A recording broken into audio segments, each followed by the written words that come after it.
A duhet të lejosh bebin të qaj që të mësoj të flej vetë? Gjumi i një bebeje është një nga temat më të diskutuar mes prindërve të rinj.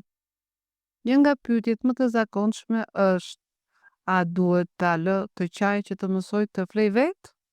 Disa ekspertë e mbështesin këtë metodë të njohur, ndërsa të tjerë e kundërshtojnë fort. Por çfarë është e vërteta? Metoda e të qajit për të fjetur është e thjeshtë në teori. E vendos beben në krevat, largohet prindi dhe lejohet të qaj derisa të flej vetë, me ndërhyrje minimale. Qëllimi është që foshna të mësoj të vetë qetësohet pa ndihmën e gjirit, shishës apo përkujdesjes.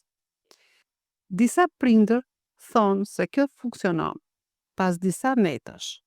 Foshnja fillon të flejë më shpejt dhe zgjohet më rrallë. Por, çfarë ndodh në prapasken?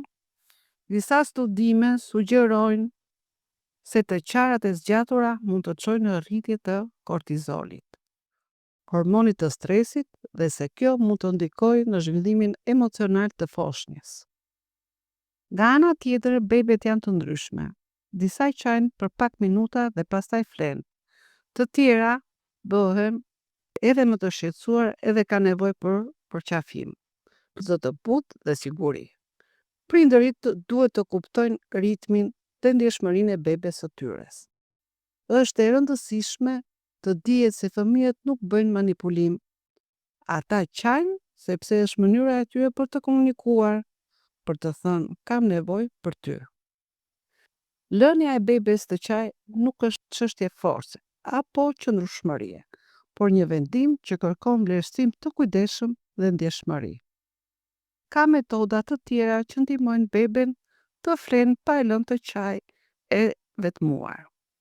Rutina e qetë para gjumit, ndriçimi i zbehur, përkëdheljet, këngët e lehta, prezenca fizike dhe ndihma graduale për të larguar nga avarësia për të fjetur.